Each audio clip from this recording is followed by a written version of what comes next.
Good morning and good evening, and welcome to New Perspectives. New Perspectives is sponsored by the LaGrasse Center here in Fountain Inn, South Carolina, and Aro University and the Sale Sri Aurobindo Integral Life Center in Surat, India. And we welcome Dr. Alok Pandey. Welcome, and thank you for joining us today, Alok ji. And we also have with us today Hashmukh Rama. Welcome, HP, and so nice that you can join us today. So having addressed the fierce mercy of Mahakali several weeks ago, Dr. Alok Pandey has graciously agreed to join our current discussion on Mahalaxshmi. He describes Mahalaxshmi as the mother's power of irresistible attraction that lays upon the soul the yoke of her beauty and love. And it's a power that labors for harmony, the harmony that is the most perfect expression of truth, the harmony that heals all, fills all with a joy, subtle and incomparable, a harmony that is her way and the goal. So again, thank you so much for joining us today, Alok. And without further ado, I'd like to go ahead and turn it over to you.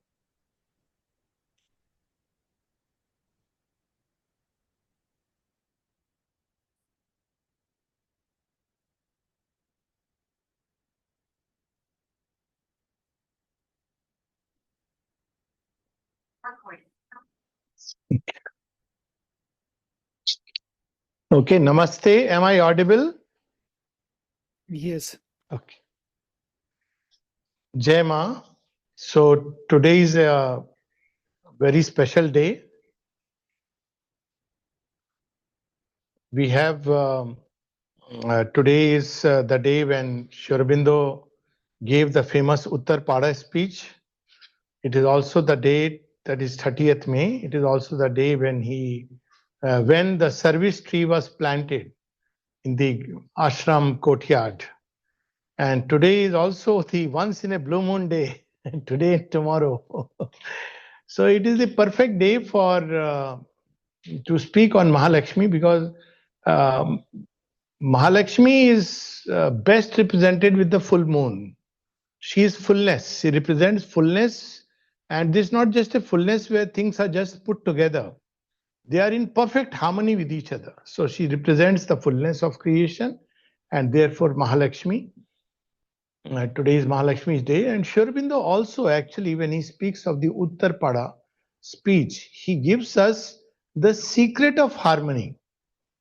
It's very interesting because if we look at the different idea forces that are governing the world today, so if there is one idea force that can really harmonize everything, which is all inclusive, all harmonizing, and it can help mankind in its collective march toward the great realization, it is Sanatan Dharma.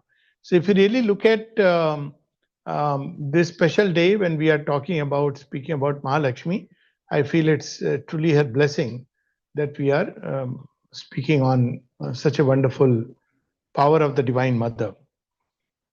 So just to have a little background for our human understanding.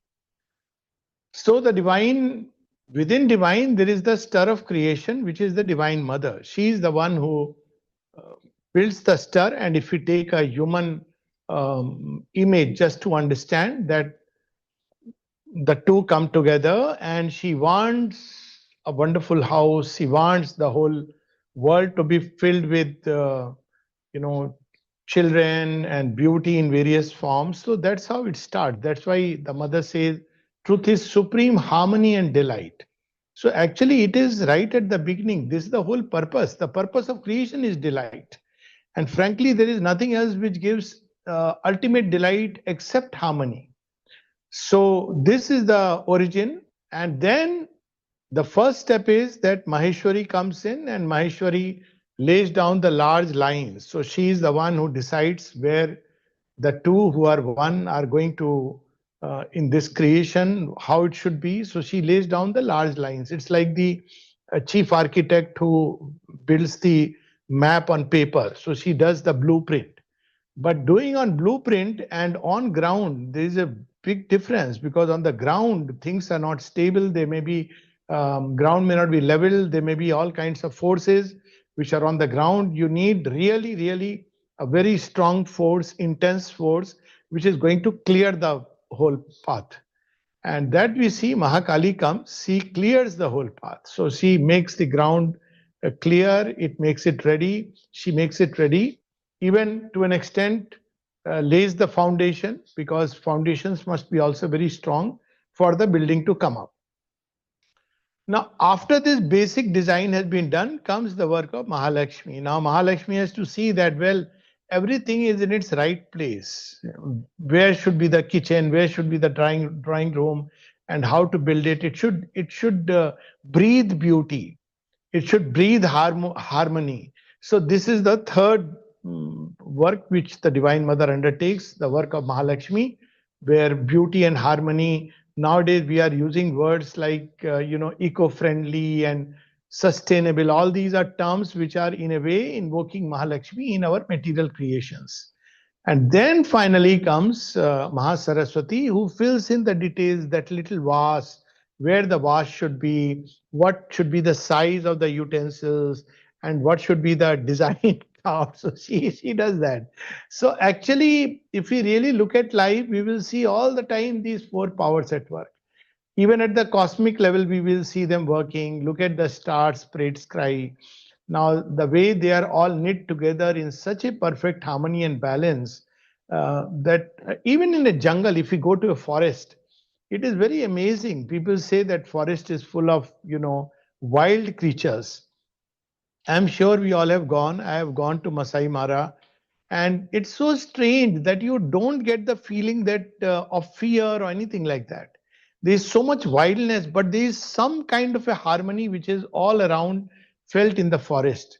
Except all this goes on very well, except when man comes. But that's a different story. Not man as he was in his origins, but man as he has become today. So one of the biggest problems of our life, if we take the Divine Mother's aspect of Mahalakshmi as the power of harmony, then one of the biggest problems of today's life is, as Sri Aurobindo says, all problems of existence are essentially, fundamentally problems of harmony. And he gives us another clue for this harmony, which is about, it starts with discord. That gives the heart so much hope. So wherever we see a strong discord, it means there is a hope of harmony. The divine has started the discord. Discord is almost like two people saying, let's start speaking. So when they speak, there is conflict, there is demands, there is desire, there is me and you. But if one persists over a period of time, harmony begins to develop. So this is the basic. So that way, this is the most important aspect today, Mahalakshmi. And of course, this is the age of Mahasaraswati, where no details can be missed out. Sometimes people wonder that why it is taking so long, even though the new Satyug has come, why it is taking long? Because we should not forget it, the age of Mahasaraswati. You cannot leave anything outside the scope of the perfection. It is a perfect perfection, but that's for later. Right now, it is Mahalakshmi. We are trying to build bridges, trying to create harmony. And in this harmony, beauty plays a very important role. So we see the worship of Mahalakshmi is the worship of beauty and harmony. And I can take a very simple example. Everyday life. So there are cultures, or rather, I take this straight away example that, see, it is very difficult to fight verbally if you keep the language in its purity, any language. So, if you keep Sanskrit in its purity, if you keep, I think English or Urdu even, you keep it in its purity, it's very difficult to fight. But as the tone, the voice, and the sound and the words become more and more crude, harmony tends to be disturbed. So harmony, one of the very important aspect of harmony is speech.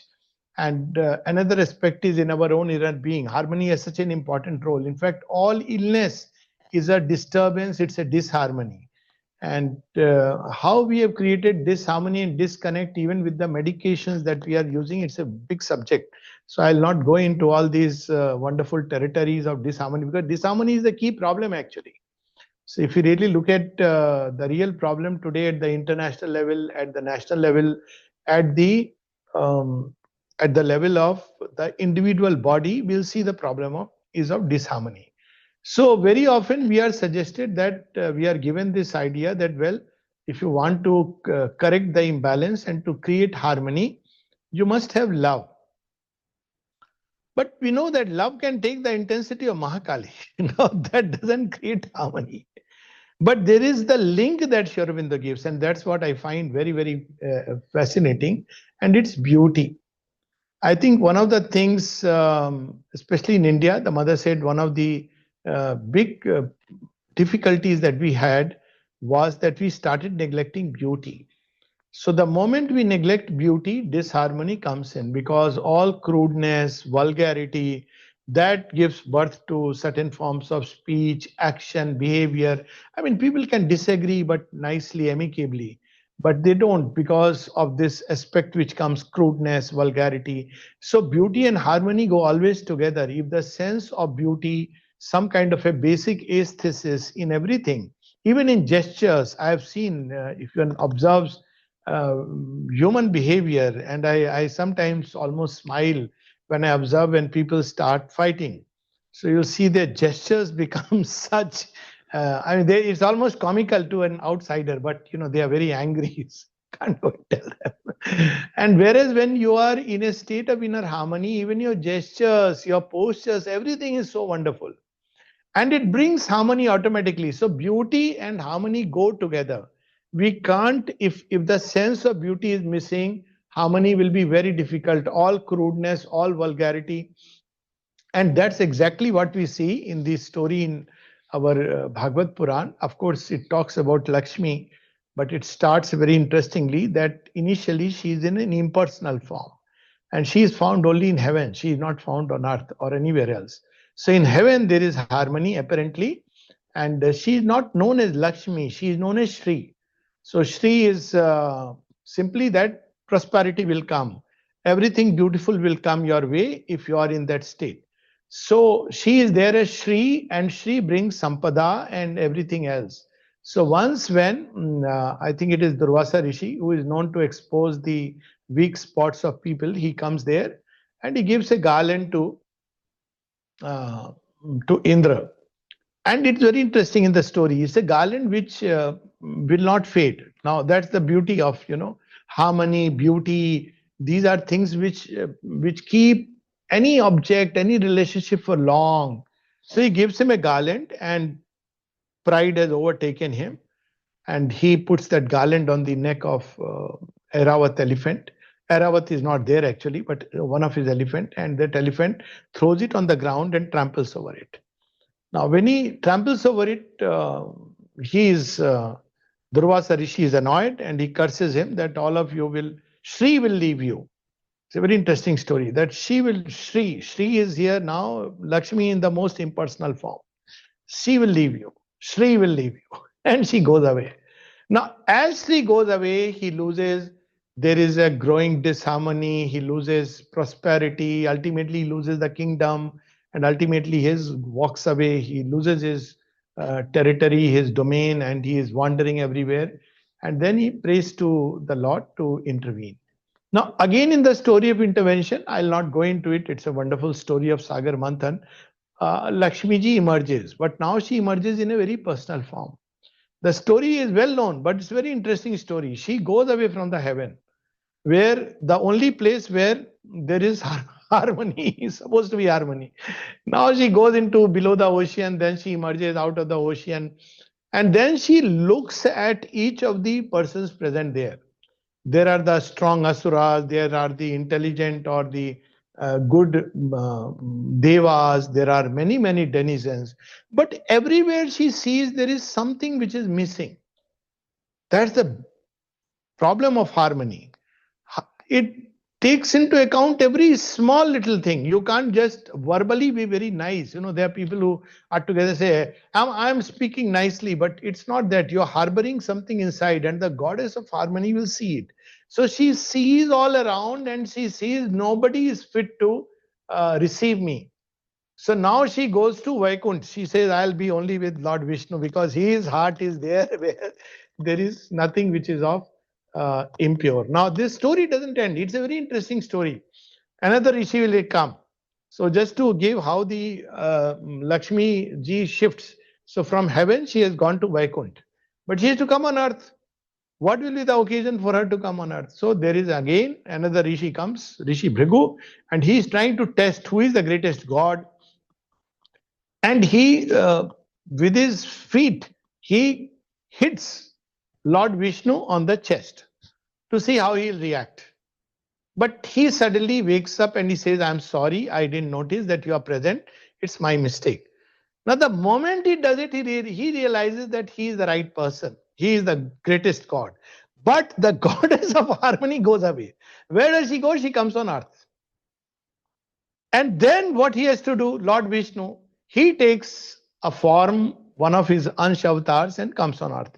So if we look at the story, I'm resisting the temptation to go into each story.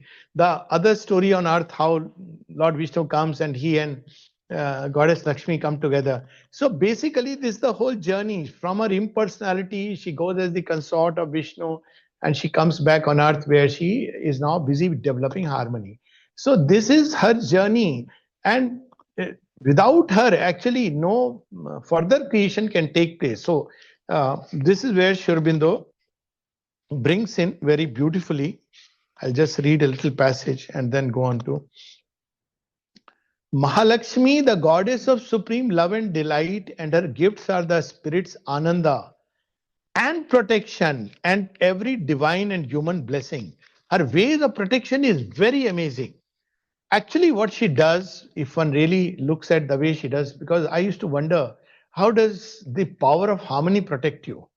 So I have had some real experiences and instances of this. Kali will intervene, she doesn't care. The obstacle is thrown. Maheshwari will use a very, the mind, something you will say, something you will speak, and the person is diverted. But Mahalakshmi, by her very presence, she takes away as if the whole vibration of violence and disharmony from inside. And I've had these examples. Really, I've seen that when she protects, she'll protect you in such a way that the other person even, will become almost toothless, venomless, will feel so happy, friendly to you, and he'll walk away. So this is a very important, most important aspect. Today's times, we know all that is happening. So Sri Aurobindo describes the miracle of eternal beauty, an unseizable secret of divine harmonies. So again, there is a divine harmony and there is a human harmony. Divine harmony is based on the law of truth. So there is always this truth will have these three aspects are together. One is Satyam and the other is Vrahatam. Truth by nature is vast. And then it is Rhythm because all the different things are arranged rightly. So Rith, which is spoken of by the Vedic rishis, is basically a divine harmony. That means there is a divine arrangement of things. And if you disturb this arrangement, it's not about my wanting. So the asuras always want that we should be in heaven, but it doesn't work like that. So we see that all kinds of desires, egoism, always disturb the harmony because the moment ego comes in, desire comes in, ambition comes in, then it's not what the divine wants in terms of where my place should be. I want where my place should be, and I begin to fight, struggle, and therefore the harmony is disturbed. So this is what is found typically in human creations today because of the extremely individualized society. It's a passage, nothing wrong. It's a passage the divine is taking us through. So the way the harmony can today come about is not by asserting that this is, I want this place, I want to be here. It's by wanting where the divine wants to place me. And there's so many examples. Yes, today itself I was, how Sri Aurobindo taught by in very practical ways. So when we look at Nirodha, someone was sharing this about Nirodha's life. I said, see, when Nirodha came here, he was given that timber go down. I imagine he is a doctor who is trained in UK. So it was like, what is it that I am being given? I am being given timber go down. So somewhere it was there, and he writes to Sri Aurobindo, and he says, no, you are doing very good in the timber go down. It is saving it from the devil. That's how he puts it.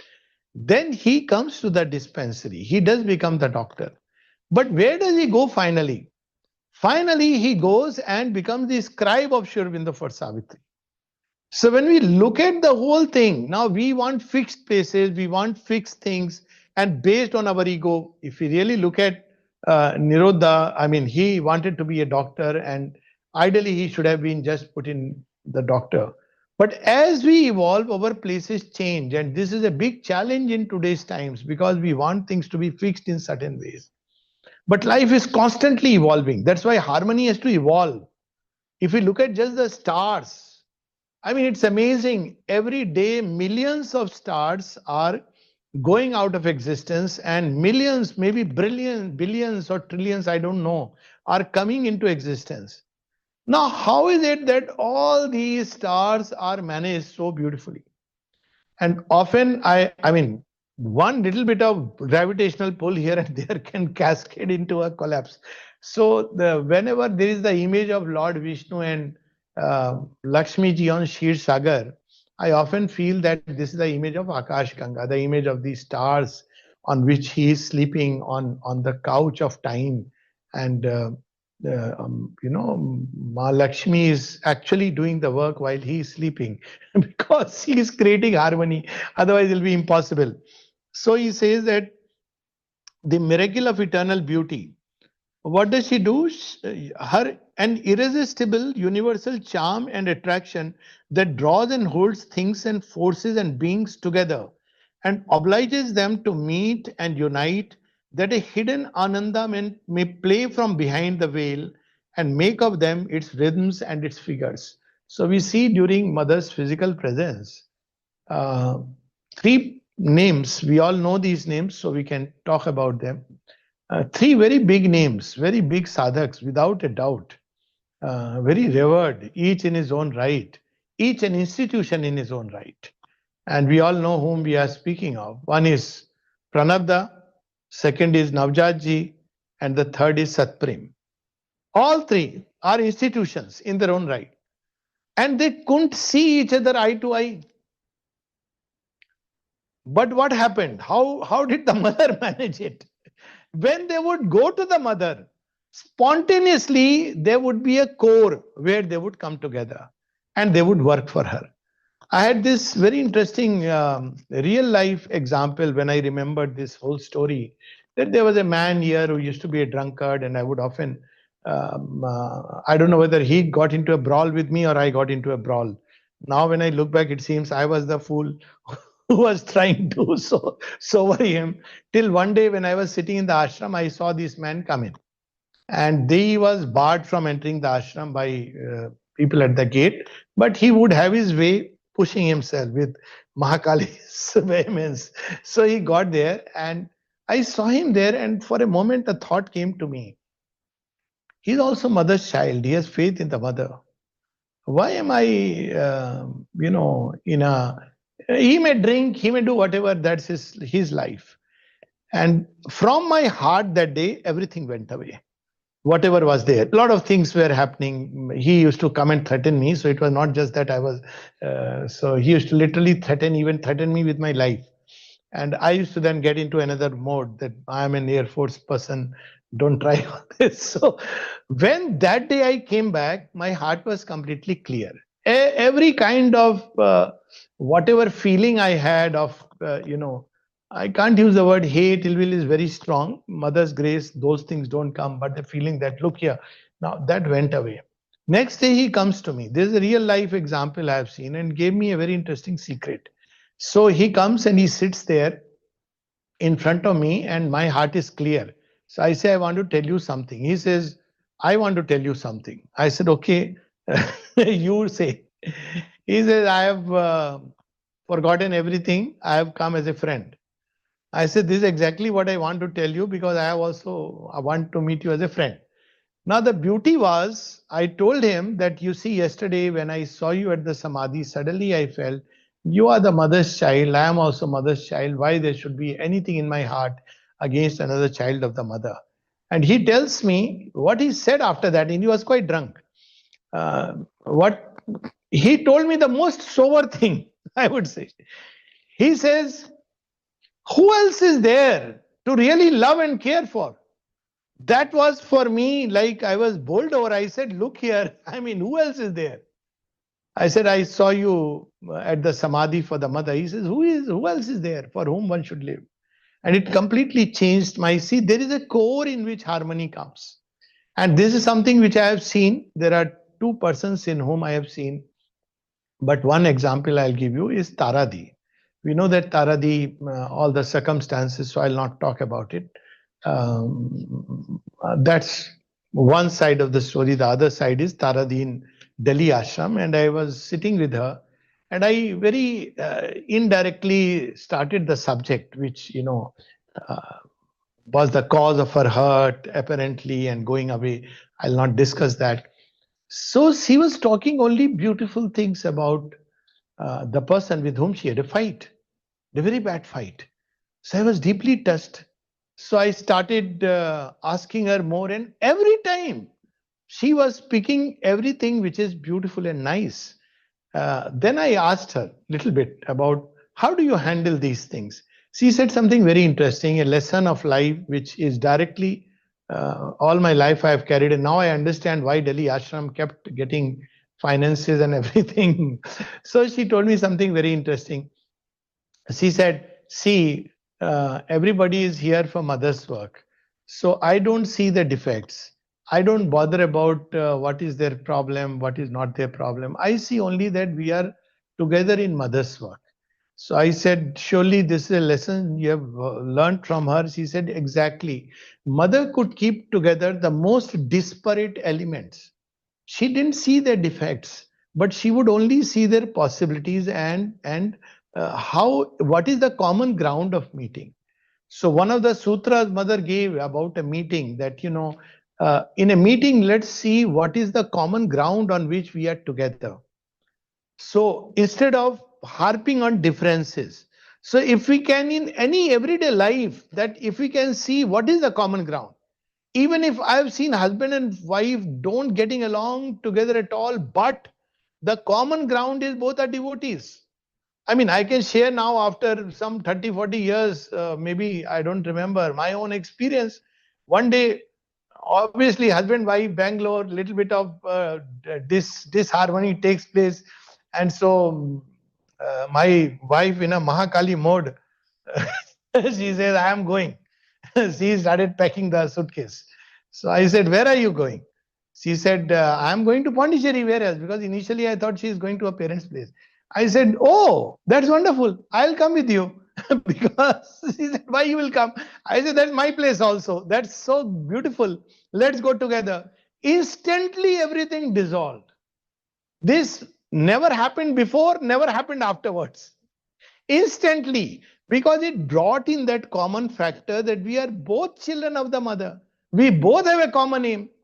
All the rest of difference doesn't matter. And it is a key that has helped me and helped her and helped all of us, that there will be differences, there will be misunderstandings, all that. But if we have the key, so Mahalaxshmi gives that first key of harmony.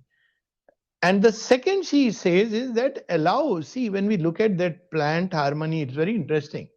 You can't categorize it into any format. It is something which I used to wonder. There are so many flowers, very beautifully shaped. But you see the harmony shrub, it's almost a shrub. You don't know.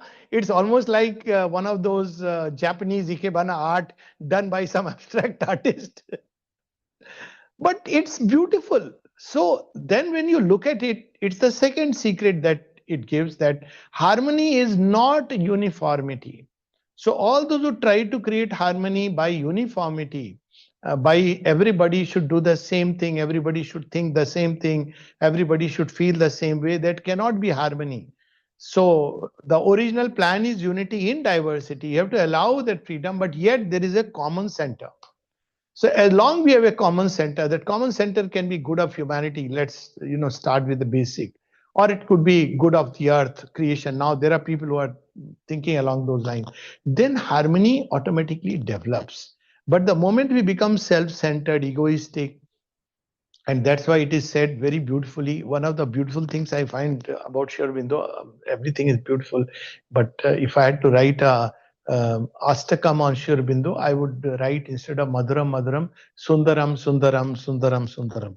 Because everything is, his words are beautiful, he is beautiful, he is all beautiful. His voice is, I mean, whatever people have heard is all beautiful. His gestures are beautiful. Everything is beautiful. So, anyways, so one of the things that you find about Mahalakshmi, he describes in all these four aspects is how to worship these goddesses. And I think this is a lesson we all have to learn, especially in India. I have seen Mahalakshmi most, what shall I say, insulted is a very mild word. On the day of Lakshmi Puja, how they play the game of dice, jua, gambling, and all kinds of loud noises and all. This is somewhere I feel down the line that in Sanatan Dharma is such a beautiful as things present there. Something came in and has distorted the whole thing. Because this is not how Lakshmi can be worshipped. And it's called Lakshmi Puja. I mean, people pray to Lakshmi and then this kind of a whole thing. So no wonder prosperity leaves you, everything leaves you. So if we really want to worship Mahalakshmi, Sri Aurobindo gives us the clue. Beauty. But where beauty? Both inside and outside. It's not just having a nice, beautiful buildings. It's one of the letters of Sri Aurobindo he writes to Barin. He writes about the Western civilization. He says, I have seen it, but behind the beautiful outsides and the glamorous outsides, there is like a white ant, something eating it inside. And this is something now we have begun to realize that outside beauty is all right, it is important. I know people who talk about Mahalakshmi and who will just talk about outer beauty. But inside, there is no beauty, there is no harmony. And truly speaking, it should spring from within outwards. And if it is not inside and there is outer beauty, it's a very dangerous facade. It will come crumbling down one day, which is what the story of Lanka is. It's very beautiful, old time Lanka, very prosperous. And the whole thing, it takes one night or maybe a 1 hour for Hanuman to completely destroy it. Because why it is destroyed in such a brutal way? It's not like it just his monkey nature, the way he's described. No. Lanka was brought down because of the act that this one man did. It was prospering, but the entire prosperity. One of the sayings which is very well known that wherever a woman is disrespected, prosperity goes away. That's why in Indian culture, if you go in ancient time, a woman was regarded as entry of Lakshmi in your house. But it's very unfortunate that we lost all this when a daughter is born. There's all kinds of feelings. Now things are changing. Now people are changing. But a woman by her nature was regarded as Lakshmi. And when you don't respect Lakshmi, she goes away. So when she goes away, what happens? That's what he describes. She will not fight. She will just step behind. And when she steps behind, what will happen? Slowly, sampada will go away. All the riches will go away, various kinds of riches. Even intelligence is a riches. And all the generation progeny, it begins to go down. There is ego, fight, quarrel, all kinds of disturbance. And ultimately, there is chaos and destruction. So such is the powerful role of Mahalakshmi. Inner beauty and harmony is the worship of beauty and harmony in thoughts, beauty and harmony in feelings. It's very easy to create outer beauty. Beauty and harmony in every aspect of human life, in every gesture, action. So when I read this, I just feel that to what level Sri Aurobindo has taken, because Lakshmi Puja has nothing to do with all this external puja, offering a flower. Okay, those who want to do it can do it. But there should be not a single thought or feeling which is harsh, which is crude, which is vulgar, which is ignoble. A generous heart, kindness. She loves animals. Nowadays, I'm so happy when animal love has started growing all over the world. And this is dear to Mahalakshmi. One place, Mother writes that Mahalakshmi is very kind to animals. She has a lot of love for everything, for the plant life, for animal life. So if we really do these things, and it should happen naturally, we can't deceive her. We can't make very nice outer monuments, but inside we are nurturing feelings of, see, humanity is going through this phase, which is literally like the Sagar Manthan, and there is a Kalkut poison can comes, the discords and everything comes to its peak. So very often people wonder why this is happening. This is a catharsis. Mahakali is clearing the ground. After this poison is gone, then Mahalakshmi can work. She cannot work otherwise. So this had to come out. It was there inside, but it didn't take a form because everybody lived in their own castles of superiority. And now this whole poison is coming out. It's the beginning of the return of the nectar and true harmony. And we can see the signs there in children and others. So this is where to worship her. Then the second thing about Mahalakshmi is rhythms. It's so important. She is beauty has some harmony has something to do with rhythms. Everything in creation is rhythm. And very often, even illness. In fact, I have observed actually there are rhythms of periods when there is health and the periods when there is illness. It's a whole science, and I have met people who are aware of it. In astrology they speak about it. But one of the problems today is so many illnesses simply because we have lost that rhythm of nature with which we were attuned. So I've grown up in a place where there was very little electricity. It came much later. So by default, by 8:30, 9 o'clock we used to sleep. By default, 4:30 we used to get up. Simply because now the sun is coming. So everybody used to get up because this was a way of life. And I feel this was such a beautiful way of life.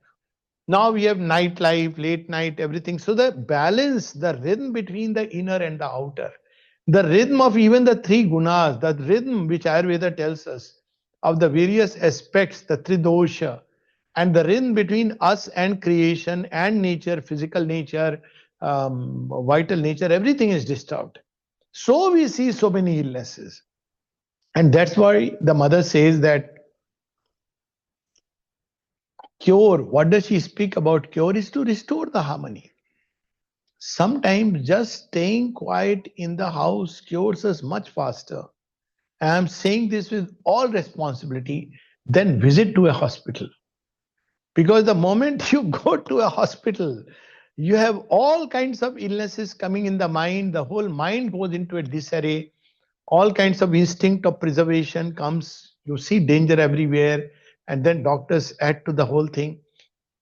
And if you stay, and I have examples that there are people who for 10 years had a symptom and they were fine with it. They would sometimes go get some mixture or something. And one day someone told them, you better investigate. Well-known case. I'm just taking one case.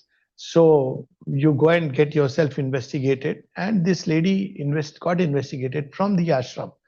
And I was feeling very sad why, she has gone. Sure enough, cancer and surgery and chemo, and 2 years, within 2 years, she left the body. The same symptom was there for 10 years. Another person I know. Now, of course, I have not studied that, what was it, the origin, and it's very difficult to do that kind of study. But the moment you study, you are observing, you are introducing an observer bias, exactly what we see in physics, observer bias. So one of the big challenges, if you allow the body, if you allow the mind, and one of the best ways of harmony, even between people, this at least I have learned with a lot of problem with regard to people, because you start feeling by discussing and by intellectually debating, you can prove a point. You may prove a point, but you lose harmony. Maybe if you just remain quiet and silent, this I can say now, you'll probably he may think that you have lost a point, but it doesn't matter. You will see that harmony builds up, because after a while there is something which is like education going on in nature. Of course, there are issues which are relevant, important, which we all should stand up for. But when we start fighting for every small thing, say we see the state in homes where over food, likes, dislikes, everything there is a fight. And wherever there is fight, everything gets drained.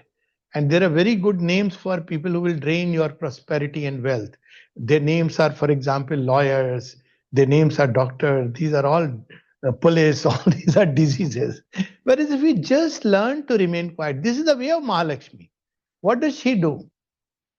She just stays quiet, steps back, and after some time, when the poison is cleared, and this is a lesson which at least I have learned in life that well, when people tempers are high, don't get into argument. Wait, because Mahalakshmi does that. Wait, step behind. And after a while, when the whole thing is over, poison is thrown out. That's how. You see also Sagar Manthan. Kalakut, halahal will come out. Shiva is there who will drink it. Then after a while, you sit together and you see the whole thing changes completely because that energy is thrown out. So these are some of the things which one learns from here. Also, one of the simplest ways to create harmony, beauty and harmony go together. And what I have felt is seen, and again, this is a lesson learned from all this reading and trying to apply it in everyday life because reading alone is not enough. That if everybody has something beautiful about them, and if you just observe that beautiful thing, you're actually creating harmony, even giving health and happiness back to the person. So I have, for example, in our Desiree, one lady who is left hand doesn't move at all. Left leg, left hand, both. She cannot walk. She is on a wheelchair. From childhood, she had uh, what is it called? Cerebral palsy, but her intellect is quite intact, quite intelligent. Uh, she would sometimes wear a nice dress, a nice this thing. And every time when we meet her, I tell her, "You are so beautiful." And as a being, and there's a big smile, and I mean it because she doesn't fight, she doesn't have a ill word for anyone. She's so happy. I've never seen her unhappy. I've seen people having everything and unhappy. But here is a girl or a woman who is happy, isn't it? All the time. And if you look at it from one side, you will say, oh, she's so unfortunate. I feel unfortunate is someone who cannot be happy and in a state of harmony. And it takes nothing just to bring out the beauty of people. Everybody has something beautiful in them. So if we want to create harmony, it doesn't come with discussion and debates and differences. That's not the way of Mahalakshmi. Maheshwari may try that way. She also doesn't try. She goes into her high home, sits there impartially, and looks at us. That's her way. Mahakali smashes. That's it. Proves a point. Mahasaraswati will go into small detail, but Mahalakshmi will just stay quiet, fill her heart with love. This also I've seen. There are people who are very, say, angry with you. I've actually seen this, and you take this that let me take the Mahalakshmi approach. So what do? You return the anger with love. All this, I'm not speaking anything theoretical. So if you keep on persisting with the vibration of love inside you, human love, not Mahakali's love. Mahakali's love is very intense, powerful, but very human love. After some time, something happens very indirectly, and the other person begins to melt away. It's like a yoga for you, for the person, and totally as if that very thing which was creating such disturbance and disharmony changes into a vibration of harmony. So the mother says, cultivate the vibration of harmony inside you and carry it. And it's such a big help, though it should not be done as a strategy. But I have seen you meet people who otherwise would oppose you and would not do the work when you go with the vibration of harmony inside you. And often I give this practical advice when people are going for an interview. I said, what's your state? So state is generally fear. What will happen? What will not? I said, go, you're going to a friend. Mother is there everywhere. Mother is in the person. Mother is inside you. Go with this state. And I have so many stories. Actually, I can make a compilation of stories of most impossible situation where just this common element, suddenly everything collapses, changes, and the person changes totally. I must share two real stories. One is in Bulgaria, and in Bulgaria, there is a person who was caught because car something happened. I don't know, over speeding, and he knew that now so much fine and I don't know what else, and he's calling the mother's presence, and suddenly the policeman comes there and he just remembering mother. How you see forces of harmony can work. And this man, of all the things, looks at the symbol ring and he says, okay, you don't show your files, come back and I'll see you. So he goes to his car and the officer simply says, okay, you don't have to explain anything. Just tell me, why are you wearing the ring? So he was surprised. He said, well, I'm a devotee of Sri Aurobindo. He said, okay, quietly sit in the car and go away. Now, this is not just a miracle taking place. There is a process behind the miracle. So there is not a random arbitrary thing. Another case where a lady who had actually done something which she shouldn't have done with the taxation, first and the last time she was sharing this story that she felt very bad because she was called to the income tax and she was just praying to Mother, help me. So she goes there and the person is sitting with the files and all the camera. I'm talking about the ED office in India. And she's sitting there, and as she's sitting, both husband and wife are very nervous. And suddenly he looks at she was calling the mother, of course, looks at the ring on her finger. And she says, Acha, okay, what is it you are wearing? So she speaks about the ashram. And then he removes the file from his desk. And she says, so all the photographs of mother are there. And then he tells all his people, don't discuss anything with her. Just let her go. Everything is clear. Now, again, it's not about a miracle. It's about the power of harmony can completely disarm. Literally, as the mother says, Sri Aurobindo says, the tiger does not harm the yogi. See, there's so many examples. Alexandra David Neal, what was she doing? She didn't have a ring with symbol. She was sitting and there is a tiger. See how harmony can work. There is a tiger who is there and mother narrates this story and she is in a state of meditation, feels uncomfortable, opens her eyes and sees the tiger. This tiger was a man-eater tiger. So she had different options, but the option she chooses is very strange. The option of love. So she says, okay, if this is how it is to be, if I am here to appease his hunger, it's okay. So she sits in meditation with this idea that, you see, it's an idea of great love. Okay, if this is how it is going to be. And she closes her eyes. And after some time, obviously the tiger went away. She opened the eyes. Mother described this. So there are so many examples in everyday life. How Mahalaxshmi works, she will not say, she will not do anything. She will not fight. She will not struggle. But her presence is such. She is a charm, a beauty, magnetic. She fills the heart with a joy which we cannot imagine, and her presence creates harmony. So this is what we should strive for. I know we are closing in on the time, so I'll just read one more. How to worship her: harmony and beauty of the mind and soul, harmony and beauty of the thoughts and feelings, harmony and beauty in every outward act and movement, harmony and beauty of the life and surroundings. This is the demand of Mahalaxshmi. And one more small passage, which I will read and then I'll stop. If there are any questions, we can take up. Okay. She gives us a clue. Harmony for the spiritual life, the harmony with others. This is a problem everywhere and in ashram also.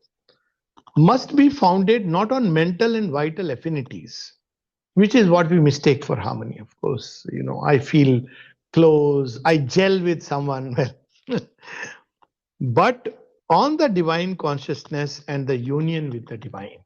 We are all here for mother's work. We are together for the mother. Or if, we want to look at it in the widest way, we all human beings are here to help this world become a better place. When one feels the divine and feels others in the divine, then the real harmony comes. So when Nalnida asked Sri Aurobindo, you have written harmony cannot be brought about by external organization only. Inner harmony there must be. What is that inner harmony? And one line reply of Sri Aurobindo is union in the mother.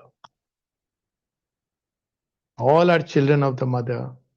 Let's unite together. You see, that's what is the, I think, first sloka of the Rig Veda. I may be wrong, or the last one. Sangachatvam Sangvadattam Sango Manasi Janata. It's the sloka of harmony. Together, maybe utter the mantra. Together, maybe move. So this sense which comes of being joined in the goal. Our ways are different. Our different aspects are different. Our dressing is different. Our language is different. Our complexion is different. But our goal is the same. And this is where real harmony can come only from a psychic or a spiritual basis. And finally, he says, men always complain. First, one important thing is Mahalaxshmi is not about outer wealth. Repeatedly, and Sri Aurobindo speaks of that very clearly. Mother has spoken about it, that it's not about, there are poor people who are loved by Mahalakshmi. He says, when she's asked, Sri Aurobindo says here about Mahalakshmi, all that is poor repels her advent. Mother says, yes, poor. So she defines poor. Without generosity, without ardor, without amplitude, without inner richness, all that is dry, cold, coiled up, prevents the coming of Mahalakshmi. It is not a question of big money. You know, an extremely rich man may be terribly poor from Mahalakshmi's point of view. And a very poor man may be very rich if his heart is generous. So if if you're poor from Mahalakshmi's point of view, you may have money. But down the line, this money is going to be taken away and going to go whatever way it has to go. There are asuras who hold a lot of wealth. It's known. Others speaks of it, that much of the world's wealth is held by asura. So we should get rid of this idea that money begotten by any means is Mahalakshmi. No. It is only with that state of harmony, when you are in rhythm with the world forces. That's how it describes. And a true business magnate is in rhythm with the world forces. They somehow understand that what is going to work. Now, this because they are in rhythm with the world forces. And if you are not in rhythm with the world forces, then nothing will work and nothing will stay.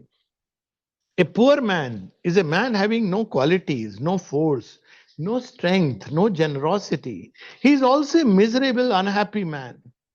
Moreover, one is unhappy only when one is not generous. But when one gives oneself generously without reckoning, one is never unhappy. Never it is he who wants to take who is unhappy. He who gives himself is never so. And finally, she says, men always complain that love does not stay with them, but it is entirely their fault. So, if we are saying the other person is guilty, that means we don't know how to love. So she says, as she says, self-love is the big obstacle. She says, they give this love such a sordid life, mixed with a heap of horrors and such vulgarity, things so base, so selfish. In fact, we have started destroying homes by saying, you're right, you're right. Actually, this is something very new. We never looked at life like that. My right and your right. So this, of course, this is a phase so selfish, so dirty that the poor thing cannot stay. If they don't succeed in killing it altogether, they make it utterly sick. By it, she means love. So the only thing it can do is to take flight. So this love is, of course, full of generosity. And generosity doesn't take offense or start calculating what you said to me, what you did to me. It doesn't take like that. It gives itself for the joy of giving. if they don't succeed in killing it altogether. So the only thing is it can do is to take flight. People often complain that love is impermanent and passing. To tell the truth, they should be very grateful that it manifested in them in spite of the sordidness of the house they gave it. So let us all become worthy children of Mahalaxshmi, and may her truth of beauty and harmony prevail, and her love uh, enchant every heart and bring together all of us. Chema. Thank you, Alok, so much. And wonderful topic, and deep and profound. And harmony is viewed not as the power of money, and money has to be part of Lakshmi, of course, but there is the whole sutra, Sri Sukta, as you know, in the Rig Veda, about Lakshmi and Alakshmi. She has a sister, Alakshmi, so to say. Yes, yes. And that is also Yeah. power of money, but it works differently, selfishly. And Kubera, all those other, underground panis, they are the holders, the traffickers, the traders of the wealth, which is very selfish. So it's interesting that we combine Lakshmi with wealth, but truly speaking, she is wealth of a different kind. You're absolutely right. Yes, inner wealth. Yeah. Absolutely. So these are wonderful thoughts. There are a few questions here, but Yes, before I come please. to them, I would ask anyone from the panel, either Radhe or HP Rama, would like to say something.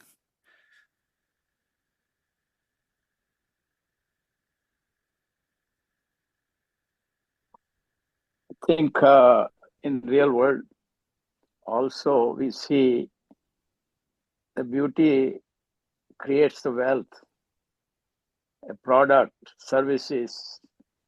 Any organization has to have a harmony to function effectively for any mission they have. So the beauty and harmony is ingrained. Many times we don't realize how it is creating the wealth of knowledge, wealth of resources that we can use for our material life, actually.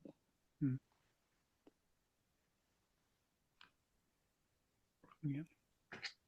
Thank you, HP. I would just like to add something too. Thank you so much, Alok, for a very important talk today. And, I think about the center here and about the community growing over time. And, your comments, obviously, harmony is not only important in a family or in friend situation, but equally, if not more so, in a center dedicated to Sri Aurobindo and the mother. And your couple comments that just, if we can just keep them in our minds and our hearts as our community grows, that observing the beauty in each person, there will be differences. Everybody will be different, will have their quirks, will have their difficulties, will have their opinions. But by looking at the beauty in each person, it can hold that harmony for the relationship and for the center. And I think the most important thing, as you said, is that we are all children of the mother. And that alone brings lasting harmony if we can hold that in our hearts. So I thank you, because those were just two very important things I needed to hear today. So thank you so very much. Yeah, wonderful. There are a few questions here from the attendees.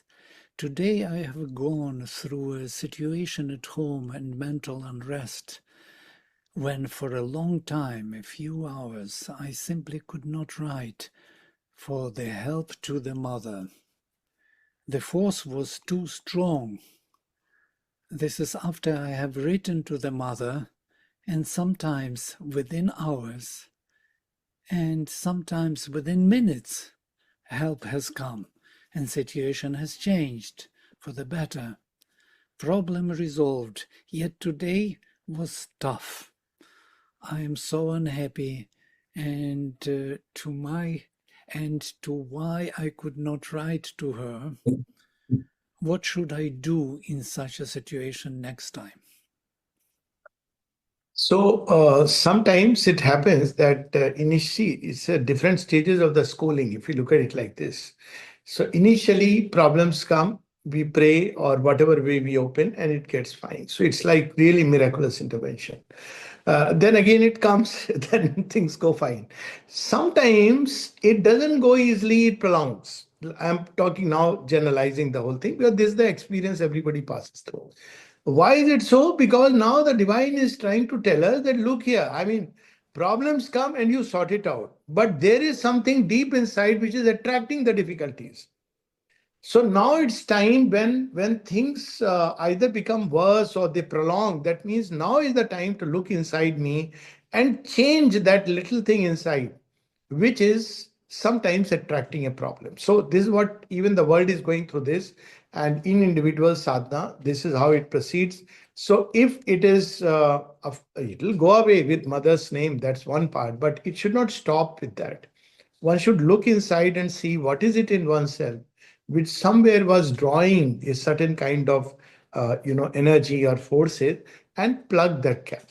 That's why mother spoke, for example, of adverse forces, that men complain that they are besieged by adverse forces. But we have to not blame them. We have to look inside what is creating the opening.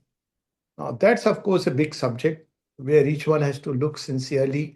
What is in me? Maybe an attachment to something which, frankly speaking, for once one takes to this life and this goal, nothing else should matter except the divine. If you ask me very frankly, um, everything should be seen in its own stride, that what can make me closer to the divine and what takes me away from the divine. This is the only thing we should be concerned about. So if we look carefully, we'll discover that there are elements inside us. All unhappiness in a general way comes from something insincere which is hidden with reference to the goal. Insincere is nothing about people, others. So that one must discover so that there is a permanent cure. Otherwise, we'll keep giving antibiotics and not boost the inner immunity. So I'm sure it'll be fine. See, that will be fine. This momentary thing, call mother, this is the perfect formula. But also it's important that when we call the mother, mother says that if we are in a state of inner agitation, it takes more time. So when we call, it should be full of trust, stay quiet, know that she will intervene. I've had so many examples of this. And if you just stay quiet, full of trust, you'll see that the whole thing will pass away much sooner. But if we get into thoughts of unhappiness and mind enters into a stage of discussions inside, internal debates, then it takes longer. So when we call the mother, just stay quiet, be full of trust that she will intervene. And if it's taking time, that means probably she is digging deep inside and taking out all the muck from the very entrails. Yeah. Yeah, wonderful. Yeah. There are two more here or three more. Thank you for insightful and uplifting presentation of the Mahalaxshmi aspect. For we, the ordinary, is a sequence that we should follow to pray, invoke the four different aspects of Divine Mother to come and intervene. Is there some sequence or some prayer? Yeah, that's how the mind puts it. So mind likes to categorize things, systematize things. But the real prayer, the real call comes from the heart.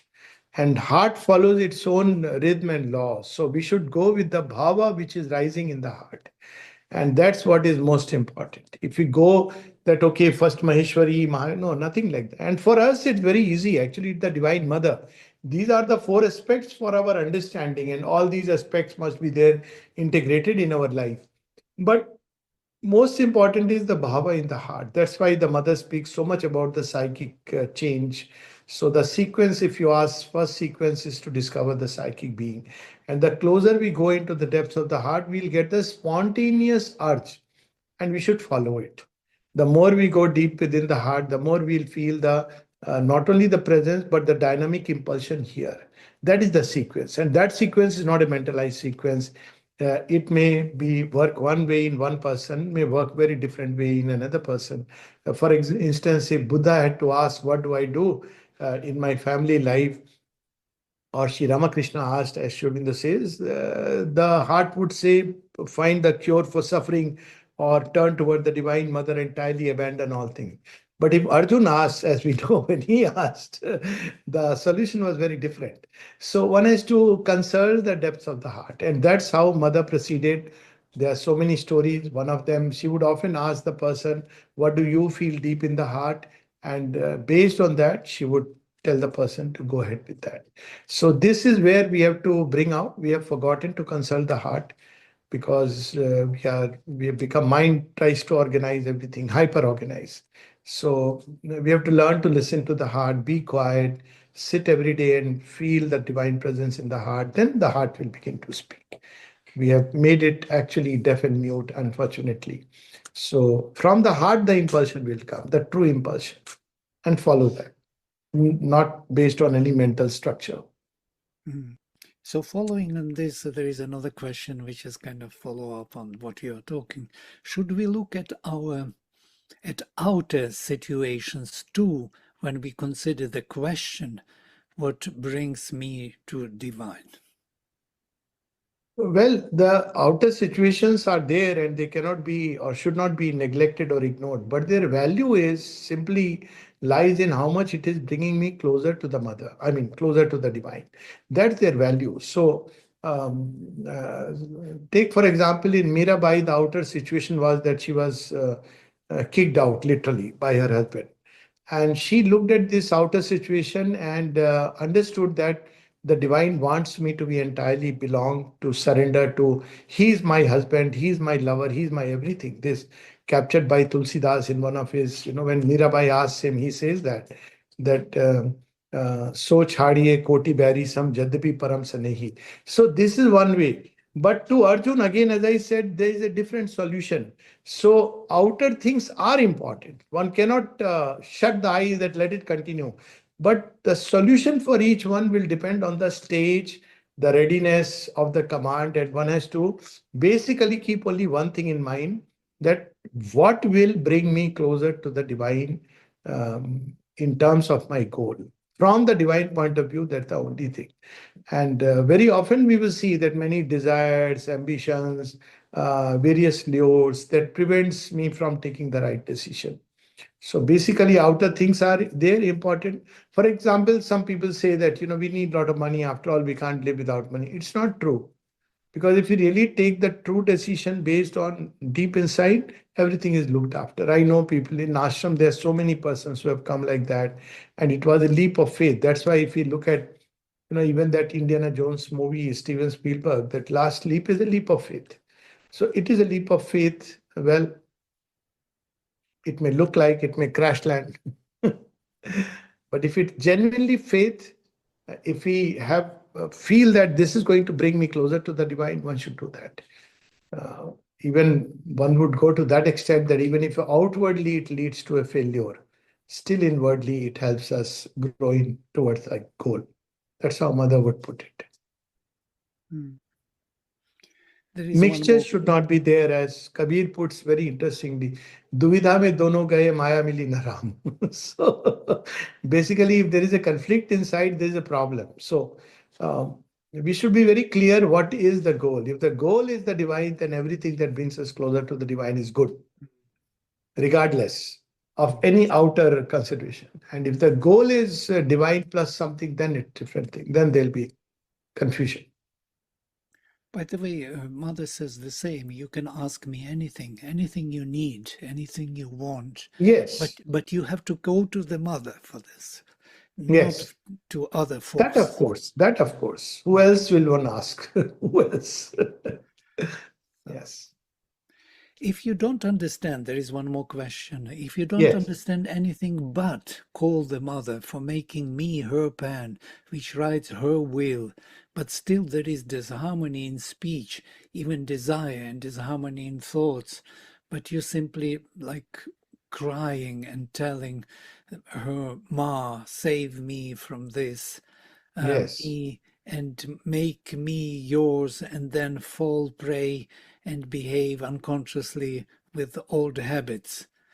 Yes, so this is quite common in a certain stage of sadhana, because there is a part which leads the yoga, whether emotions or mind or psychic being. I'm not going into what is that part which is speaking this, but there is a part which calls for yoga and asks the divine that I want to be fully yours. But then the other parts don't agree. So there is an internal conflict which takes place. Sometimes the conflict can be pretty prolonged and for a long time, doesn't matter. One day, because right now it's like I am asking, one day the divine says, okay, fine, yes, now you're mine. And then all these conflicts, either they'll be put in their place, they'll become insignificant, they'll be out of our nature. So it's a phase everybody goes through. And as the great mystic has said, that it's a very unhappy, uncomfortable phase, and everyone has to go through. There's not a single person, and I know even personally so many people, of course, our own lives, when this phase doesn't come, where on one side there is Sri Aurobindo quotes very interestingly about Saint Augustine in one of his letter. So he had turned towards God, and we all know his story, how he was profligate and many other aspects. He would drink, and he had a mistress, and so many other aspects. But something in him turned towards God. So he prays, and Sri Aurobindo quotes is one of his prayers. Lord, grant me chastity, but not yet.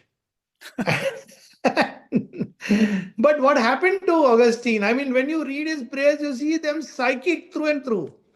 I mean, I recommend people, if you want to see what a psychic prayer can be, read his later, uh, book of his prayers. So, but that's a phase he went through.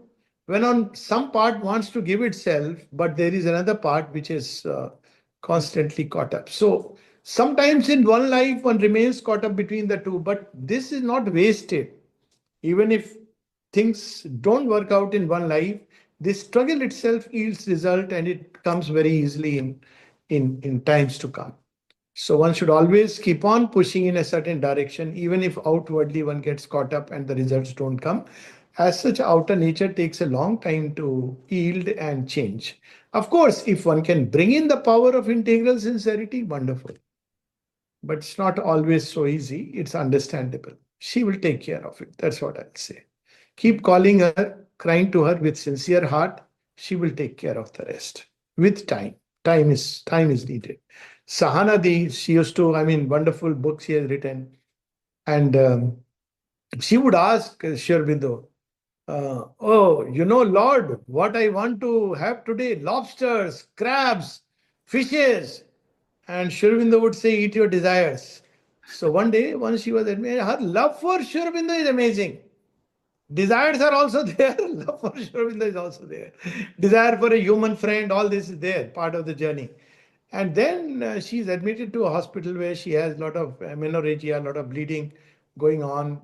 So she says, Guru, what is happening? Intervene. He says, these are the last remnants of your sexual desires which are being thrown out. Bear it, go through it. This is the minimum. So he acts, but we have to persist. And that's what Sri Aurobindo says, you may have 1,000 defects and difficulties. But if there is a central sincerity, something within, deep within, really wants the divine, then he will take you through everything. Nothing can really stop. But one has to persist, not give up or not, that's important. There is nothing more powerful than the divine mother and her name. Even nothing, she knows the faith in the heart. If it is there, one will go through. There is no doubt about it. So many countless stories I know, which obviously would be a long time. Personal stories told by people. Amazing. Satprem speaks about it. I have these three things in my nature. I want human love. He says very clearly, I want human love. But see how mother carried him through everything. So keep that central flame burning, all the rest, and growing. Yes. And even Sri Aurobindo in the letter says that even it is even opposite. Those who are really good sadhaks, who are meant for this path, have the biggest obstacles on the Yes, way. yes, yes, yes, yes, yes. Thank you, Alok, so much. Okay. It is so Thank you. wonderful. Thank you. Very Wonderful. grateful. Thank you so much. Thank Namaste. you. Namaste. Jai Ma, Jai Ma. Bye.